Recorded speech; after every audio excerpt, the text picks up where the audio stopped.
नमस्कार, मैं हूं आपके साथ राखी लांबा। बिहार की राजनीति में आए दिन कोई ना कोई नया ट्विस्ट आ रहा है। इस वक्त बिहार में एनडीए से अलग हुए सीएम नीतीश कुमार के सितारे गर्दिश में चल रहे हैं। जीतन राम मांझी, उपेंद्र कुशवाहा, ये सब नीतीश कुमार से मुंह मोड़ चुके हैं। धीरे धीरे सभी लोग नीतीश कुमार का साथ छोड़ रहे हैं। हालांकि नीतीश कुमार इस वक्त पीएम नरेंद्र मोदी के खिलाफ विपक्षी मोर्चे को तैयार करने में लगे हुए हैं। वहीं दूसरी तरफ बिहार उनके हाथों से खिसकता जा रहा है। नीतीश कुमार बीजेपी के खिलाफ साजिश रच रहे हैं। वहीं बीजेपी को मजबूती देने के लिए तमाम पुराने साथी अब एक बार फिर से वापस आने लगे हैं और नीतीश कुमार को झटके पर झटके लग रहे हैं। राष्ट्रीय राजनीति में पैर जमाने की सोच रहे नीतीश कुमार से बिहार फिलहाल नहीं संभल पा रहा। खबर है कि बीजेपी ने खुद से खफा हुए रामविलास पासवान के बेटे चिराग पासवान को मना लिया है और वो अपने चाचा की छुट्टी भी कर सकते हैं। मोदी सरकार में चिराग पासवान के कद को बढ़ाने की डील लगभग फाइनल हो गई है। इस डील से चिराग पासवान के चाचा और नीतीश कुमार दोनों को झटका लगेगा। नीतीश और चिराग पासवान की सियासी लड़ाई किसी से छुपी भी नहीं है। लोक शक्ति पार्टी के संस्थापक दिवंगत रामविलास पासवान के निधन के बाद से उनके भाई पशुपति कुमार पारस को केंद्र की मोदी सरकार में शामिल किया गया था, जबकि जेडीयू से टकराव होने की वजह से चिराग पासवान को बीजेपी अपने साथ नहीं रख पाई। चिराग के राहों में उनके चाचा ने ही कांटे बिछा दिए थे। लेकिन बिहार में बदलते राजनीतिक समीकरणों और सीएम नीतीश कुमार की विपक्षी एकता के प्रयासों को देखते हुए बीजेपी ने आपदा प्रबंधन के तहत चिराग पासवान की एंट्री को फाइनल कर दिया है। चिराग पासवान ने लोक शक्ति पार्टी रामविलास के नेताओं की बैठक की और उससे पहले नित्यानंद राय से मुलाकात की। उसके बाद ये तमाम बातें सामने आई है। सीक्रेट मीटिंग का क्या है राज? केंद्रीय गृह राज्य मंत्री नित्यानंद राय ने चिराग पासवान से मुलाकात के बाद भी मंत्रिमंडल को लेकर कोई बात नहीं की। उन्होंने इस मुलाकात को पारिवारिक और व्यक्तिगत बताया। हालांकि सूत्रों के अनुसार मंत्रालय को लेकर अभी कुछ फाइनल नहीं हुआ है, जिसके कारण घोषणा नहीं की गई है। चिराग अपने करीबी और प्रमुख नेताओं से मिलने के बाद दिल्ली जाएंगे। ये पक्का माना जा रहा है कि इस महीने हो रहे मंत्रिमंडल विस्तार में वो शपथ भी लेंगे।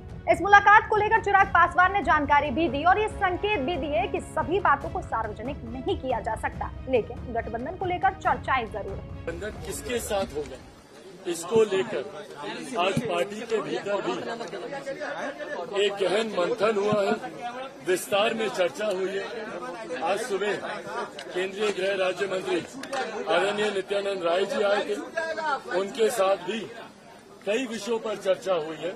पर मैं पुनः दोहराता हूं, जब तक गठबंधन के भीतर अंतिम मोहर इस पे ना लग जाए तब तक कुछ भी सार्वजनिक करना उचित नहीं होगा। आज पार्टी की बैठक में पार्टी के तमाम पदाधिकारियों ने सर्वसहमति से गठबंधन को लेकर कोई भी फैसला करने के लिए मुझे अधिकृत किया है।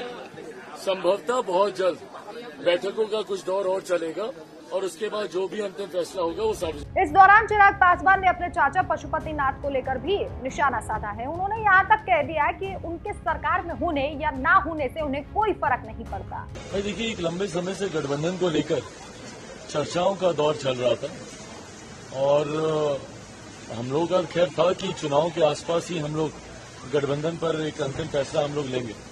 और बहरहाल जिस तरीके से हाल फिलहाल के दिनों में कुछ डेवलपमेंट्स हुए हैं और कुछ rounds of meeting Bharatiya Janata party के शीर्ष नेताओं के साथ भी हुई है, तो ऐसे में गठबंधन पर एक फैसले के करीब हम लोग पहुंचने का प्रयास दोनों दल की तरफ से चल रहा है, भारतीय जनता पार्टी की और हम लोगों की पार्टी की तरफ से भी। बट बहरहाल इस पे अंतिम मोहर, अभी कुछ राउंड्स ऑफ मीटिंग बाकी हैं, कुछ और क्लैरिटीज हैं जो एक बार हो जाती हैं और उन्हीं तमाम विषयों को लेकर आज सुबह हम लोगों ने अपने बिहार कार्यालय के ऊपर तमाम राष्ट्रीय एवं प्रदेश के नेताओं के साथ हम लोगों ने बैठक की, जिनमें अभी तक क्या क्या बातचीत हुई है उन तमाम बातों को साझा किया गया और अंत में तमाम नेताओं ने अधिकृत किया राष्ट्रीय अध्यक्ष होने के नाते मुझे कि गठबंधन पे जो भी फैसला हम लेते हैं वो उनको स्वीकार्य हो।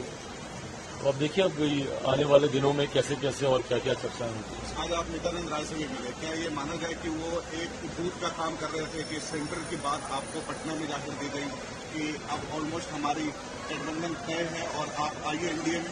देखिए, उन्होंने बोला है कि जब भी मुलाकात होती है अच्छी बातचीत होती है और अच्छी बातचीत में यकीनन काम की भी बातें होती हैं। मेरी आज ही नहीं, इस दौरान भी कई राउंड्स ऑफ मीटिंग उनके साथ हुई हैं।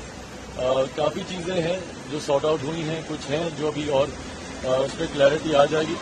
परंतु जब तक गठबंधन के भीतर चर्चाएं पूरी नहीं हो जाती, उसकी जानकारी बाहर देना, गठबंधन धर्म की मर्यादा को तोड़ना होगा। तो एक बार सारी बातें भीतर हो जाए, फिर उसको साझा भी किया जाए। आपके लोग चाहते हैं कि आप सरकार का हिस्सा बने, कब बनेंगे? चिराग पासवान मंत्री कब बनेंगे? भाई देखिए, आज जब हम लोग चुनाव की संध्या पर ऑलमोस्ट बैठे हैं, मुश्किल से 7-8 महीने ही बाकी रह गए हैं चुनाव को लेकर, तो ऐसे में प्राथमिकता कौन मंत्री बन रहा है नहीं बन रहा है वो नहीं, प्राथमिकता है लोकसभा चुनाव हम लोग कैसे मिलकर लड़ें ताकि सबसे ज्यादा फायदा हमारे गठबंधन को हो। विधानसभा का चुनाव कैसे लड़ें, तो चर्चा उसको प्राथमिकता रखते हुए है, सीटों को, लोकसभा की, विधानसभा की, ना कि कौन मंत्री बन रहा हो नहीं बन रहा। गठबंधन दोनों के लिए होगा ना, विधानसभा चुनाव और लोकसभा चुनाव के लिए? भाई ये सारी चर्चाएं अभी चल रही हैं, जब ये चर्चाओं का दौर पूरा होता है तो जरूर जानकारी आपके परिवार में चाचा भी हैं जो कि मंत्री हैं इस वक्त, उनकी पार्टी भी सक्रिय है, तो उनको कैसे आप पार्टी के अंदर या एनडीए के अंदर या आप कैसे देखते हैं? भाई मेरे लिए कोई फर्क नहीं पड़ता उनका होना नहीं होना। और जब आप शुद्धता राजनीति की अगर आप बात करते हैं तो राजनीति में जनाधार सबसे ज्यादा मायने रखता है। जो जितना जनाधार वाला नेता है गठबंधन में उस हिसाब से उनकी अहमियत होती है। ऐसे में सब जानते हैं कि इनका क्या जनाधार है, बट बहरहाल अंतोगत भारतीय जनता पार्टी को ये अलायंसेस से। एक आखिरी सवाल है आपसे, गठबंधन और सरकार में शामिल होने में कितनी देरी है? जैसे ही चर्चाएं पूरी हो जाएंगी। बिहार की राजनीति में खूब उठापटक जारी है, लेकिन ऐसे में ये खबरें नीतीश कुमार की टेंशन को बढ़ा सकती हैं, क्योंकि राष्ट्रीय राजनीति में पैर जमाने की कोशिश में नीतीश कुमार के हाथों से बिहार फिसलता जा रहा है। आपकी इस खबर के बारे में क्या राय है, हमें कमेंट करके जरूर बताएं। नमस्कार। गठबंधन किसके साथ होगा, इसको लेकर आज पार्टी के भीतर भी एक गहन मंथन हुआ है, विस्तार में चर्चा हुई है। आज सुबह केंद्रीय गृह राज्य मंत्री आदरणीय नित्यानंद राय जी आए थे, उनके साथ भी कई विषयों पर चर्चा हुई है। पर मैं दोहराता हूं, जब तक गठबंधन के भीतर अंतिम मोहर इस पे ना लग जाए तब तक कुछ भी सार्वजनिक करना उचित नहीं होगा। आज पार्टी की बैठक में पार्टी के तमाम पदाधिकारियों ने सर्वसहमति से गठबंधन को लेकर कोई भी फैसला करने के लिए मुझे अधिकृत किया है। संभवतः बहुत जल्द बैठकों का कुछ दौर और चलेगा और उसके बाद जो भी अंतिम फैसला होगा वो सार्वजनिक